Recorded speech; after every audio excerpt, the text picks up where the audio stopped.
Yeah, wait, what was the challenge to find best cars? The challenge to I find guess it was up for interpretation. Well, that's what, yeah, exactly. That's what this challenge forces us to do, for sure. Wait, what does it force us to do? To find good American cars, to like find the To best present American them cars. without making fun of them. Oh, wait, was the challenge to find an American car? Okay, you want an intro? Sure, let's do it. It's time once again for window shopping with editor-in-chief, Tony Quiroga, and the usual gang of sophisticates and morons. Is that it? It's time once again for window shopping, car drivers' sophisticated exploration of the automotive zeitgeist dating back to its founding in 1955.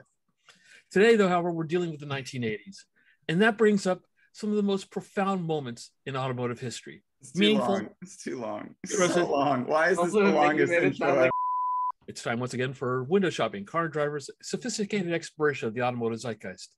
Here's your chief zeitgeistier, editor-in-chief, Tony Quiroga. Welcome to Window Shop with Car and Driver. This is the now weekly show. We're back on a weekly schedule where we look at cars online based on a challenge. We search for cars online based on a challenge. This week's challenge was to find the best American car of the 1980s. And I think at least one of us, a surprise person missed the American part of it, but I think he's course corrected since. We're joined this week by senior editor at Road and Track, Mr. John Pearley Huffman, senior editor, Mr. Joey Capparella, deputy testing director, Mr. Casey Colwell, and our favorite contributor, Mr. Jonathon Ramsey. Yeah, all the other contributors suck. I didn't say that.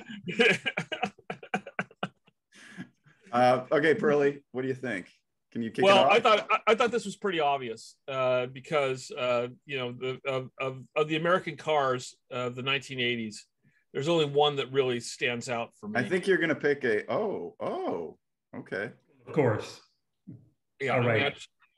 I just didn't see how it's going to be anything else. Oops, I missed it. Now there it is. I wanted ideally I wanted an 87, 88, or 89, but and I wanted an LX, but those are all 40 grand now. So this is an 85, which was one of the, I thought it's aesthetically one of the more interesting years because it had the most 80s styling of all of them. And it had those last year for the old original Fairmont Dash with all these phony rivets in it and everything, very 1980s. Had all this red piping, and which I thought was really it's a very 80s look. And, 85, it's still the 85 mile an hour speedometer. Oh yeah, this is as 80s as you're going to get. And at this point, the 302 was only rated at 180 horsepower. Right. Yeah, the upgrade in 87 took it to 225, but then they downgraded it to 205 when they admitted that those were blueprinted engines that they had. Yeah, but these are actually, these are fun cars to drive. They really are very fun cars to drive, and they really do have a really neat, unique look. And they were, for what they were, the Fox body Mustangs were actually pretty well built. Yeah, they're fun to drive too. Yeah, they really are. So there's, this is the 85, which is not a great car. It's not the best Mustang. Again, if I had my way, I'd have a 1989. What do you think the odds are that sunroof leaks?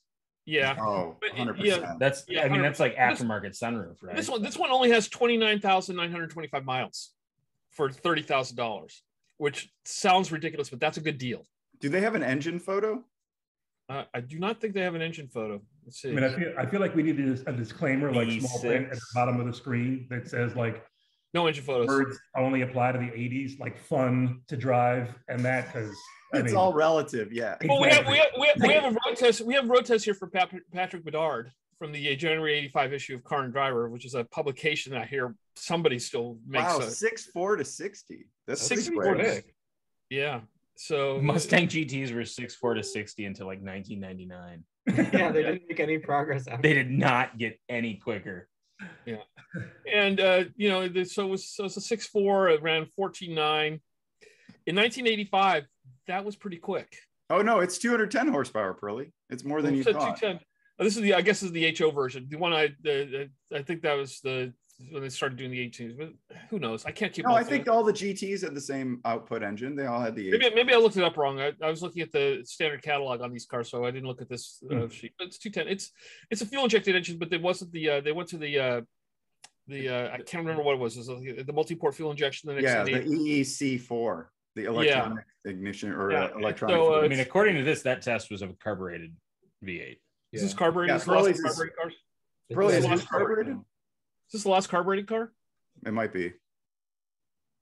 Carbureted. Yeah, carbureted. So it's the last carbureted car. Look how light it is. It's only 3,100 pounds, 3,167. Look at that road hole. He's stuck all the way to the tune of 0.79 Gs. Yeah, you put some Michelin's on there, you'd be good. Yeah. So Pilot Sports will really change that. Yeah, that's all you need. But really, go back to your listing. Let's go to your listing a little more. Okay. This car is only 29,000 miles. I think it's really clean, very 80s, very much a relic. What does the description say? It says same shift knob as on my 96. Yeah, did yours have did they still bend the shifter over, kind of like the Shelby Cobra? Yeah, it was like listed. Like, had a big like. Here's the free Carfax report. So let's see what it says. The Carfax says this car was registered in Illinois. Wow, it sat from 1988 until the present, basically. It did nothing. It just somebody parked it in 1988 and didn't touch it. Wow. So it's a estate sale. Is it an estate sale car? I was going to say, yeah, that someone died. Yeah, it has the estate sale smell to it. There's a good story. There's a good story there why it sat. It wasn't because Ben Gay was big in the 80s too, wasn't it? What's interesting is that the thing is that after 85, we got to the 86s and they started getting a lot of better. And can we go down here and see if we'll find the time? This is the 86 comparison test. Who's in that picture? Anyone we know? There's some guy with a beard. Here's that's Rich. Rich. Yeah, Rich. If you scroll up, all their names are at the top. That's Chubba. This is that Fred? I don't know. It looks like him. And then that's Larry Griffin. All their names are at the top. All right. I don't think anyone wants to watch this. What do you mean their names are at the top? Because I was looking at the same road test. So look at what they did to that Gatorback. Go back to the photo of the Gatorback. There you go. Yeah. Oh yeah. Because I think they went to Willow. They went to Willow and destroyed tires. I really like these wheels. These telephone dial wheels. I like those too. Those are on the LX and the later models too. Is that what I really like? I mean, ideally, if I was going to get a Fox Body Mustang, I'd want an SSP and LX notchback. And, all right, Pearley. Okay, so anyhow, that's my car. Going through car and driver coverage, although I appreciate the clicks. You're so corporate. You're so corporate. You gotta pump those numbers up. That's right. Yeah, only thing that matters is your metrics. What? All right, Joey, you're up. Pearley, stop talking. Okay, so something that I think General Motors has done well since the 1980s, starting in the 1980s, is build large front-wheel drive sedan. Fleetwood, here we come. So I found No. We're looking at recording this. Miracle Saber. We can all predict. No, I found something much better than that. Better than a LeSabre? Oh, baby. Nice job. Pontiac Bonneville. There's a LeSabre. It's a LeSabre and Pontiac drive. No, and hold on, wait. Okay, sorry. I'll let Joey speak first. let me state my case. Disgusting. Come destroy it. Okay, so this is the Bonneville, which came out in '87. It was the first front-wheel drive Bonneville. Scroll through the photo. Yeah. SSE. And this, so 88 is the year when they introduced these new trim levels. The SSE, the SSEI was actually only later. Right. But this SSE I think is so cool and so 80s, and it has these color matched wheels and the seats and the headrests and the taillights, like everything just combines. There's no chrome look on at this logo under the hood. There's zero chrome on it, as monochromatic as they can. Like the look is just so Quiroga special right there. There's a 3800 under 3800 under the hood is gonna keep you moving. 165. I think they had 165 horsepower. The steering wheel with the buttons in the middle, like it's just everything. I think it's perfect aesthetic. It's the least plausible phony wood I've ever seen. Those are great steering wheels. They have a great, like, they feel great in your hands. Yeah. No, Jonathan, they really do. They really, really do. Pontiac made the best steering wheels in the 80s. When's the last time you touched a Pontiac steering wheel? It's been a while, but I remember it fondly. I think it was a G6. Those seats are thrones. Those are thrones. Look at those. Don't you want to sit in that? Look at that headrest. That's those like are domestic. It's like Jonathan, domestic don't you think class. don't you think that's a good ad slogan? What's the last time you touched a Pontiac steering? It's like the headrest of a barber's chair. Yeah, it's so big. And the rear headrests are huge too. It's like some sort of Star Trek Klingon thing going on. They just stuffed maybe a dentist chair. So full. And they take up so much space, but I bet they're super comfortable. Well, this was Pontiac trying to build a European style sports sedan. So the interior reflects that. The carpet was really nice in these. I carpooled in an SE, and the carpet was fantastic. Who did you carpool with? Where? Your nanny had an SE. Look at that red line. Oh man. I can just see the folks you carpooled with, like, is he okay? He keeps taking off his shoes and socks. How much they want for this thing? Okay, so this is $10,000, which I think is a steal. That's a good deal. I mean, how many are left? Hold on. How many miles? Wait. Was it a good car? Yes. No. Is it 10 best car in 87? 10 best. So the SE, Joey, the SE won 10 best. I don't think the SSE did. And then I think the blurb in the piece that we wrote about it was SSE stands for simply sordid excess. Well, everybody makes mistakes sometimes. Oh my God. Go back to the seat I think controls. the SSE is the one to have. Wait, what's the difference between the SE and the SSE? The body kit, mostly. Yeah, it's a monochrome. They went monochrome for the SSE. Except for the SSE also had more features. Yeah, it had those seats. It has those seats. Look at that badge. Was that headliner just? Ooh. Oh, yeah. Oh, that's a little. Well, he's got plenty of budget things on the back of the headrest. Can we just admit that it has like the worst phony wood ever? Oh my God! Yeah, you've already mentioned it. We got to get over Can somebody else agree with me? And Pearley, that's your problem with this car? We're going to continue to ignore. Let's just continue to ignore Pearley. Pearley, they spent all the money on steering wheels and carpet. They couldn't do the wood and the seats. Yeah, and they also didn't spend any money on rust protection. It was just surface rust. Well, I mean, for the that didn't look too bad. Look around the wheel well on the back. If you go back a couple of shots. I like that they painted the door handles too. The door handles are body colored too. Never enough gray. I think there's some rot around one of the wheel wells. Right here. Is there? Yeah, right around here. I think it's got a little bit of trim there, but maybe I don't know. I think it's really just the trim. That's a great car, Joey. Love it. I think it's a great representation of the 80s. Tony, Joey, but the challenge wasn't a great representation of the 80s. The challenge was good 80s cars. I think American. It's a good car. What year were you born? That's right. Joey, what year were you born? What year were you born, Joey? 1991. So have you ever seen one of these cars in real life? Okay, so my friend's dad had one, but I don't think it was an SSE, but it was definitely this generation of the Bonneville, and I thought it was awesome. Okay. It is awesome. This is a great choice. Oh, look at the seat controls. Look at all the seat. Yeah.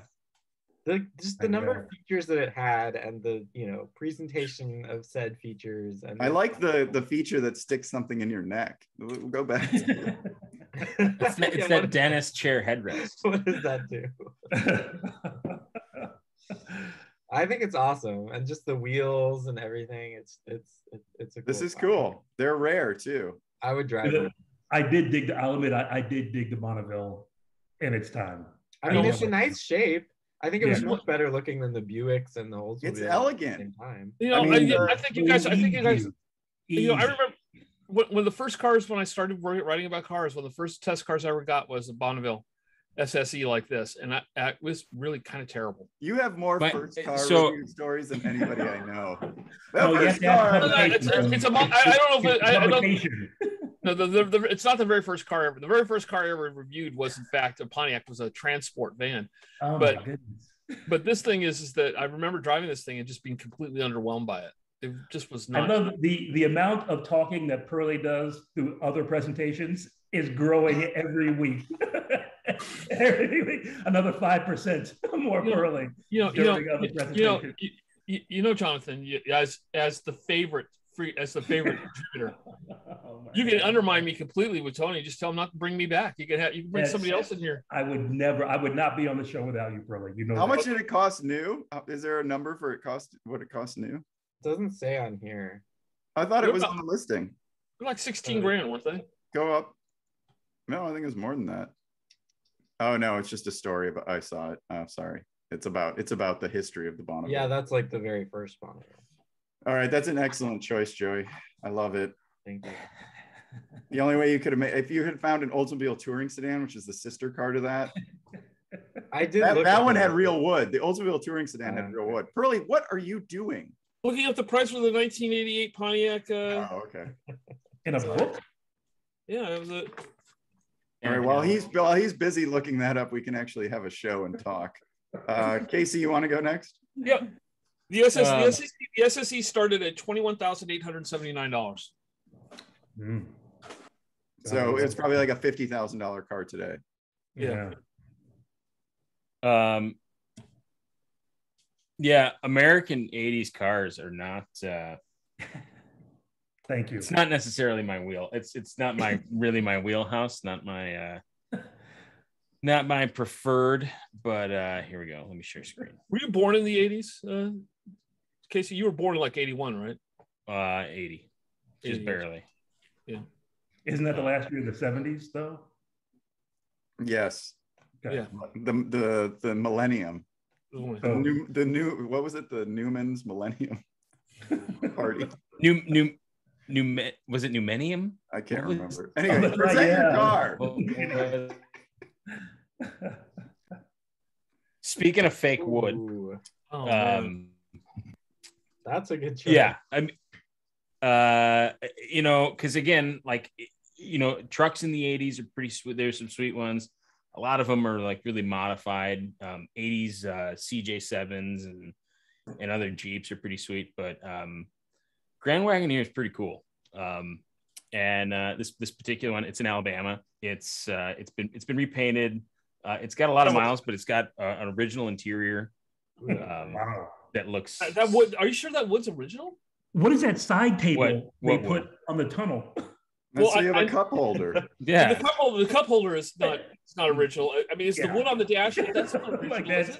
That's from someone's house. Yeah, it's from a desk. Yeah, I don't know about the wood on the dash, but the wood on the side. I mean, these didn't have real wood on the side of them. I know, but I don't think that. I think they added the wood to class the joint up in there.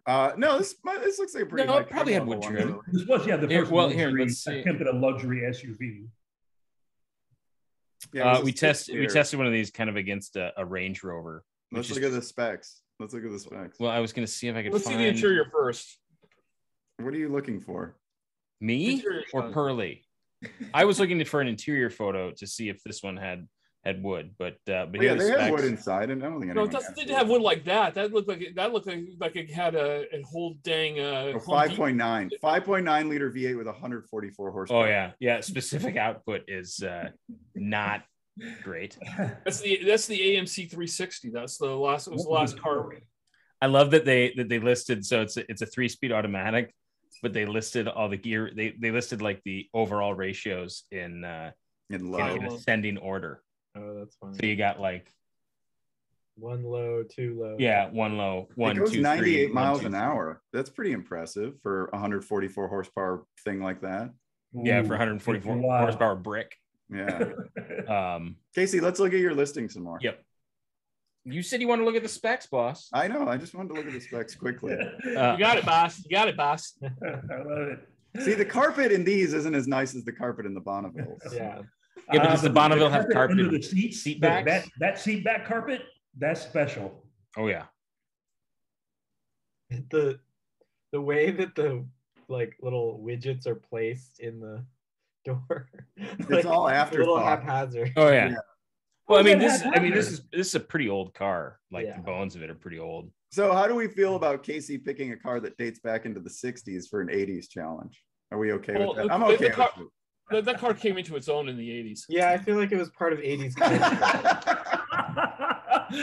I'm with Casey on this one. Here we go again. Are you serious, Tony? Like I No, had I an engineer in the 80s. I want to win, so I'm casting doubt. There's not, so I wanted to. So yeah, oh yeah. Letter of the law, if not the What was that spirit of the law. 80s movie with Bill Murray? What About Bob? Like the Grand Wagoneer was like culturally relevant in the 80s.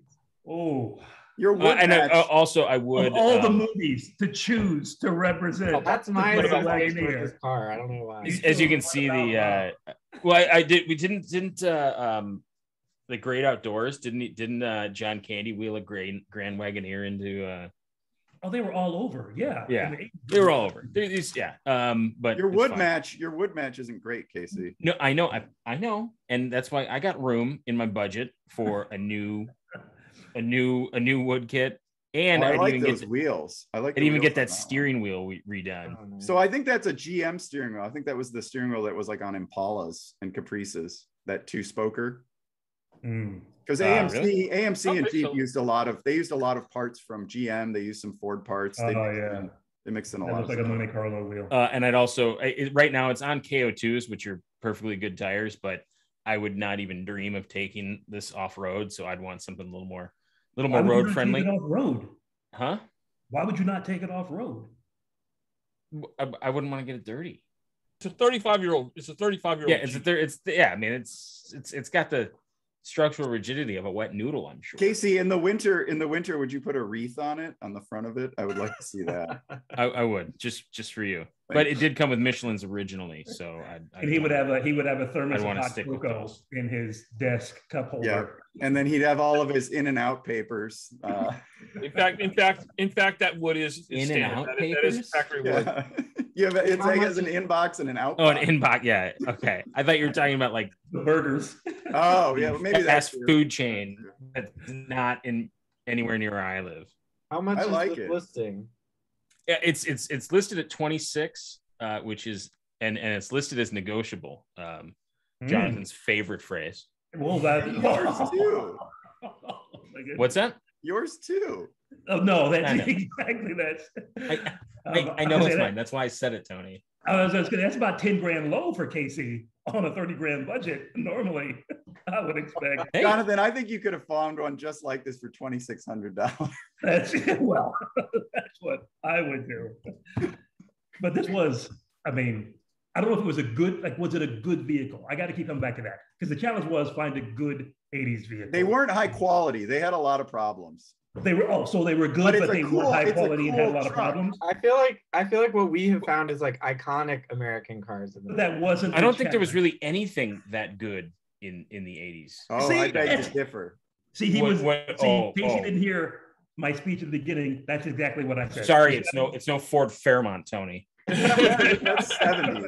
That's 70s. Well, a Puerto Rican Fairmont at Yeah. 3 years old. I mean, So that's a good choice, Casey. David E. actually bought one of those, one of the last year's, 90 or 91. He bought one and he was driving it somewhere and somebody came up to him and was like, hey, well, how did you get that restored? It's beautiful. And he was like, they still sell these. They sold it to like 91 or 92. It was the last car sold. I think it was the last American car sold with a carbureted engine. Oh, was that right? Yeah, I'm pretty sure. Cool. I think the last vehicle sold was an Isuzu Pup truck. I with think a that's right, carbureted- Casey. Or I think that's right, Pearley. I almost called Yeah. him KC. Yeah. fine. You were spouting facts, so I thought KC. Hey, last week he called Like, me there's Pearly. truth in those This week words. He called Pearly Casey. So, it's all All coming right, around. Jonathan. Jonathan, did you finally find an American car? So yeah, I think this was a Sphinx-like impossible riddle of a challenge because the challenge was the 80s were full of terrible cars. Let's prove them wrong and find a good one, and there aren't any. That's And I we had- disagree. Did you see that SSE? No, we've had How about a interesting Mustang? cars, we've had iconic cars. We have not yet had a good car. I mean, Okay. the best B50. So So let's I do one. what is that? Let's see one. What do you rock? Oh, I don't have one. That's I the rock. whole point. You're not I presenting. don't have one this week? either. But I will see Pearlie's 5.0 and raise him, IROC. IROC. so before I realized that we were looking for American cars and why I had all these back here, And I'm not like I chose this one specifically. There was another red one, which would be the iconic one from the 80s. All the Travises and Kyles and Brandys would have had, but I would actually rock this. It's an 86. I was gonna say this was just washed. I'm surprised there's not a photograph of a woman on the hood at some point. Right. Well, and I was looking for a pair of panties on the rearview mirror, and they are also missing. So, I like the Kenwood. Kenwood, yeah, the Kenwood sticker on the window, so you know what stereos you're Look at stealing. those panel gaps. It's perfect. Beautiful. That's someone. I think this had a full-on restoration. I think it was this one. I don't know. I don't remember if the wheels were painted body color from the factory. I don't think they were. I don't think they ever were. Yeah, I think that might have been. I know they had like the IndyCar package, and I thought those had painted wheels, but I'm not sure on the. Does this have T-tops? Yeah, it has I think the whole roof. Yeah. Oh, they're T-tops. Yeah, they're T's. T-tops. Yeah. How many miles on this thing? Let's find. No miles on those tires. Yeah, the tire's brand new. Are they G-forces? I think. Oh well, sorry. I mean, I meant $1 million. Or best offer. Or best offer. You're in negotiating range on this guy. Boom. I show up with 30 grand. This guy gets rid of this car. It's got to be, but the 30 grand has to be in like a Halliburton zero case, and then I'll be like, oh yeah, I'll take it. I don't know, Jonathan. I think this guy really knows what he wants. He knows what he has. He knows what he has. Yeah. Totally. Is this a 305 or 350 car? It's 305 or 350. Let's look at the engine. Is there an engine shot? Let us find out. Because the 350 was the L98 in these, right, Pearley? Yeah, that's a 350. That's the no, L98. They both had TPI. Okay. So they use the same TPI. So externally, they look the same. I can't tell you if that's a 350. I thought if it had a manual transmission, it was a 305 because they didn't sell the 350 with a manual transmission. Right. Yeah, manuals are hard to find. But that was actually nice. I always say these cars as being the official car of New Jersey. Which you wrote about in a Road and Track piece, as a matter of fact. It is the official car of New Jersey and jokes about guys from New Jersey. Yeah, it's like you see it trawling through Trenton at about 4 a.m. and a girl is walking alongside and the car's pacing and going, "Yo, Maria, I'm sorry, get back in the car. I didn't mean it." That's what you want to do. Probably cut that part out, Carlos, just so you know. It is an automatic, impossible to tell. But if I found one under 30 grand, I would take this if I had to. But yeah. It's interesting. So you guys are on opposite sides of the camp. Who won that comparison test? Pearley, you had an 86. The Mustang won because in that test, because of its daily drivability. The Camaro the transmission was way too rough. The differential made too much noise. It felt too wide. And they said the incremental improvements Ford had been making on the Mustang for 20 years. If you open the door in one of those Camaros, you hit 3 other cars. They were long doors, and they sag. They start to sag. Oh, they sag like that. Yeah. But parking spaces were also much larger in the 80s as well. Were they? I don't know if that's true. Having said that, I thought the third generation F car was just a beautiful car. All right, you guys ready to see the winner? Wait. I'm curious, Jonathan. Just what was your 80s non-American car? It was an '89 Legend coupe. Ooh. Well, that's a cool car. That's a great car. I could have won. I could have won. But it's not American. Well, it was made in Japan. Yeah. which has an American base on it. And I think. Well, your defense is that they never sold Acuras in Japan at the time. They were the only Acuras existed were in America. Okay, you guys ready to see the winner? Boom. 89 F-150. Come on. You're really highly reliable. You're going to say this is a good car? Yeah, this is terrific. I mean, this is, okay, the basis for all F-150s, well, it goes back forever, but, the reliability, the dependability. Wait, hold on. I'm sorry. Weren't you talking about Casey's 60s car? Well, no, this F-150 came out. I think this redesign came out in 85 or 86. No. The first ones were 80s. When right, they did but it. this front end, the refreshing yes. was like 84. Exactly. Or 85, I think, or 86. He'll argue for it when it's convenient for him. Look, so Okay. if you Is that what guys Tony does? look at these wheel covers, they look like what was on the Fairmont. So that's a 2-wheel drive pickup. Yes. That's a good choice. Yes. Crew cab. Why? Crew cab. It's awesome. Look at the color combo. That's not a crew cab. That's a super I mean, the cab. split Super window. cab, super cab. Super cab. That's the extended super cab. Look at how clean this is. It doesn't even have carpet. That is bowel movement brown everywhere.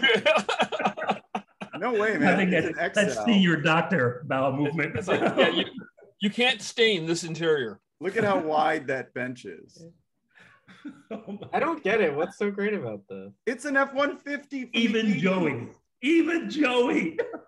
If you're gonna buy a vehicle from the 80s, you should probably stick to buying a truck.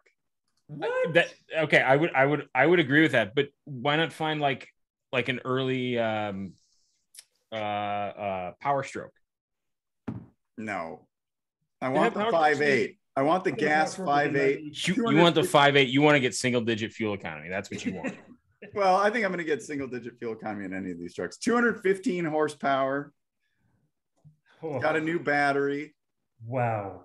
This is a beautiful truck. Look at that. It's got all the literature. You know you're really selling it when you say it has a new battery. Take a look at the listing. It's only 10 grand.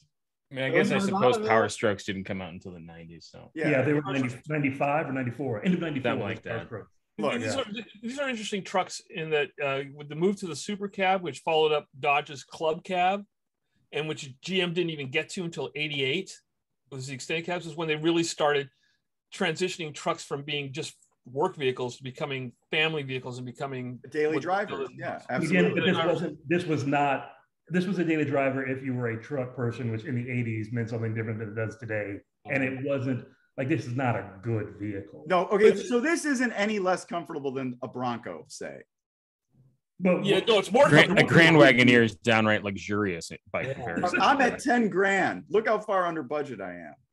Hey, you don't get points. We don't get points for going under budget. I only have 74,000 miles. It is 2-wheel drive. I admit to that. That's fine. But look, this truck has only had 2 owners, and both cared for her like a baby. Her. Yeah. Wow. Yeah, they both died while in it. Look, it's always been parked indoors. 2 successful suicides. And they bled brown blood, apparently. Oh, this is awesome. This is such a great truck. Pearley, this is as close to a Tundra as you can get in the 80s. It is. Wow. It's the thing is that look, I think you're right. I think it's an interesting truck. I think it's good. I find it historically interesting because of we're in this transitionary period where trucks were becoming more and more a family vehicle. Yeah. Today, today wasn't historically interesting. The challenge was find a good 80s vehicle. And this is good. Different interpretations, I think. Look at the wood. It's got better wood than Joey's Bonneville. Where? Right you can just see the people who were designing these things were just reluctantly making it more comfortable than they had been before, because everything here is just like a little bit more than a truck, just more comfortable. Yeah, exactly. Yeah, is that black banana thing on the side of the door is that like a seatbelt holder? This?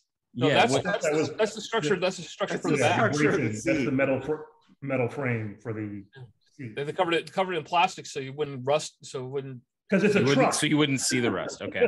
Yeah. That's just design, is what you're seeing there. Yeah, design. Design. Oh, man.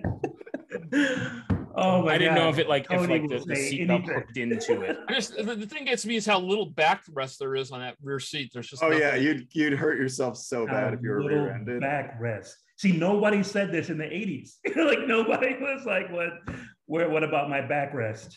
So Tony, are you saying this 1989 Ford F-150 is haute couture? Yes, it is. Look at it. It is just the best design you can get in the 80s. I love Tony's pause after Joey asked that question. Like, what's gonna be my answer here? I didn't know if he was 80s making F-150 and haute couture had never been in the same sentence before. Tony was taken aback. That's my point. All right, now we've come to the part of the show where we vote on each other's picks and eventually crown a winner. Mr. John Pearley Huffman with your 1986 or 85, I can't remember. 85.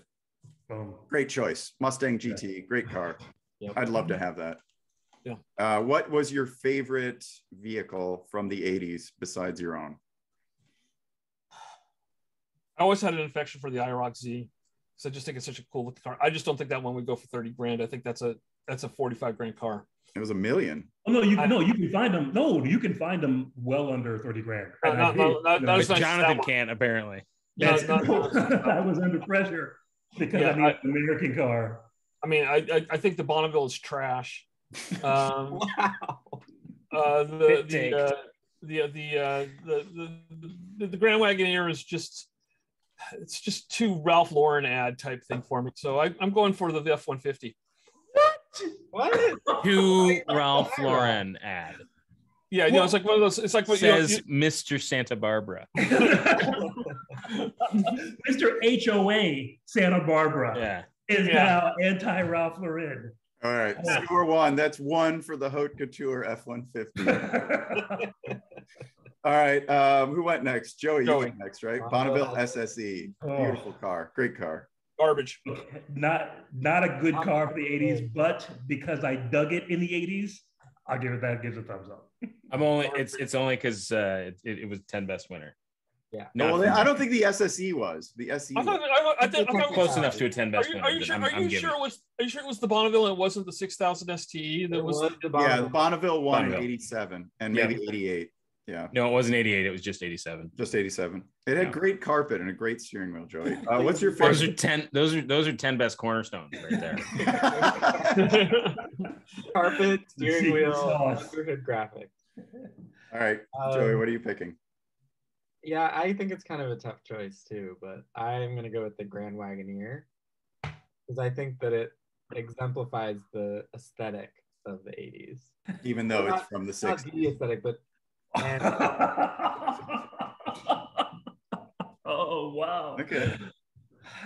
It also was early on a trend of luxury SUVs, which is early on the trend. What else was there? The Range Rover. That's it. I mean the Range Rover had a vinyl interior. Range Rover even being but not the Range Rover that came to the States in '87. That had Connolly leather. Was it leather then? Yeah. Mm-hmm. It was a $35,000 truck. It was expensive. Yeah, the US ones were. I still think the Wagoneer was better. All right, KC's Grand Wagoneer. I love it. Great choice. I just don't think it. No. What? How do you everything? How do you love it? Wait, no. Don't you just like you were? Yeah. It was all just propaganda, so to get Pearley's F-150 vote. No, I'm sorry. The Grand Wagoneer. It just doesn't do anything, you know. And I just wrote about. I just wrote about one for Road and Track, and because. I mean, you're going to give a thumbs up to a Bonneville and not to a Grand Wagoneer. No, I gave a thumbs down to the Bonneville. Thumbs down to Bonneville. Bonneville's trash. Yeah, never mind. He only likes the F-150. That's it. I'm still, Okay. I'm modifying it. I'm going to go Grand Wagoneer up. The more I think about it, the more I'm wrong.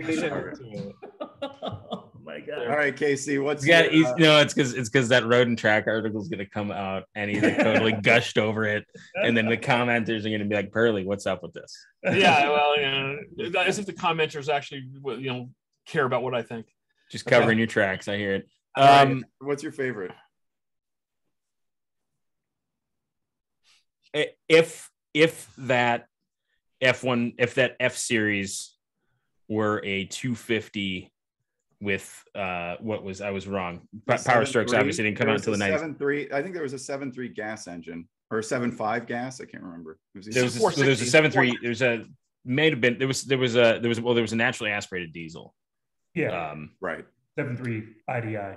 Yeah. And then I guess the gas engine was a 7.5. Like that would have been cool, especially because you get the twin tanks and anyway. Four-wheel drive, yeah. But yeah, no, two-wheel drive F-150 is Beautiful. Yeah, I can't go with that. So it's I mean, and I can't go with the Bonneville only because my grandparents always drove Pontiacs and riding with them was just torture.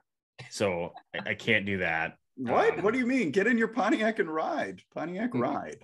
Yeah, I understand that there was no riding that was going on. Joey probably it was just cheap. It was just you know, chain smoking Carltons with the windows up. Okay. 80s, man. That doesn't have anything to do with the car. No, it doesn't. But I have prejudices that I cannot That's how window shop works. ignore. So, but yeah, I mean, and what's your favorite? Yeah, it's the Mustang.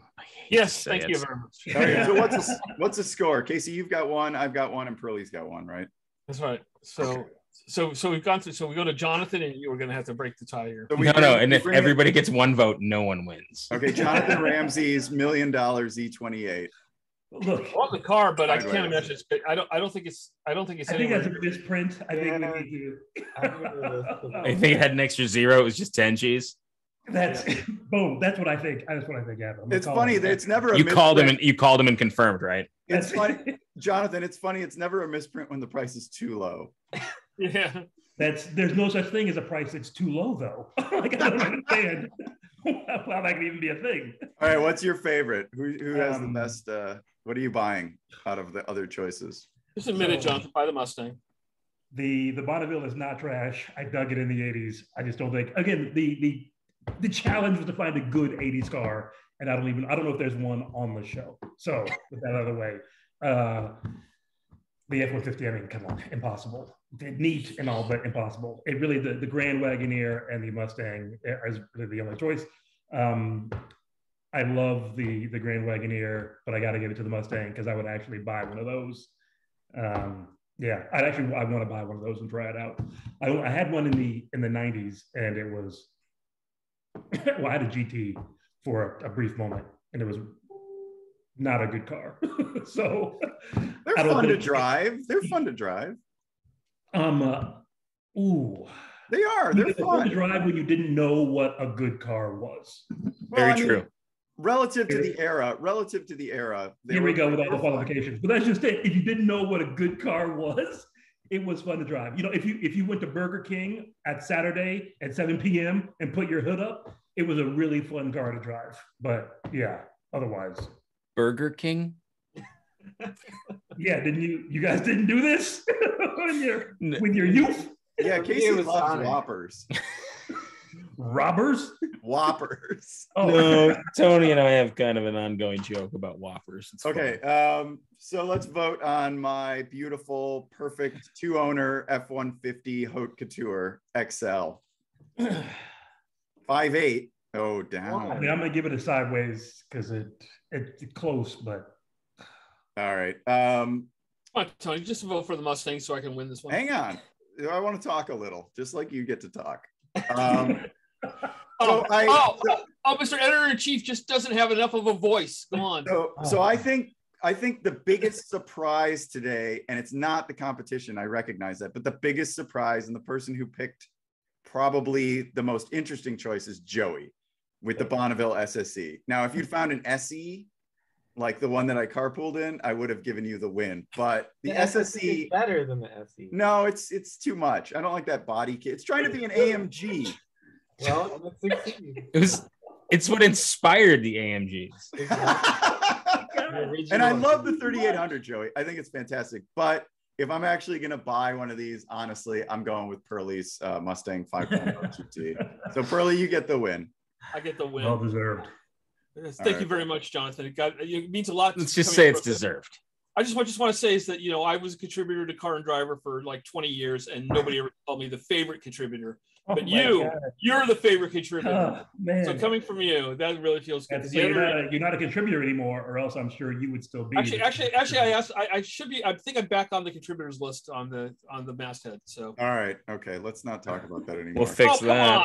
All right, I got to go to another meeting. Well, thank you for watching. Thanks for keeping the suggestions coming. Let us know what cars we might have missed that were great 80s American cars. We didn't miss any of them. There aren't any. They're under 30 grand. There aren't any. And keep the suggestions coming and subscribe and like, and we'll see you all next week. Got to get out.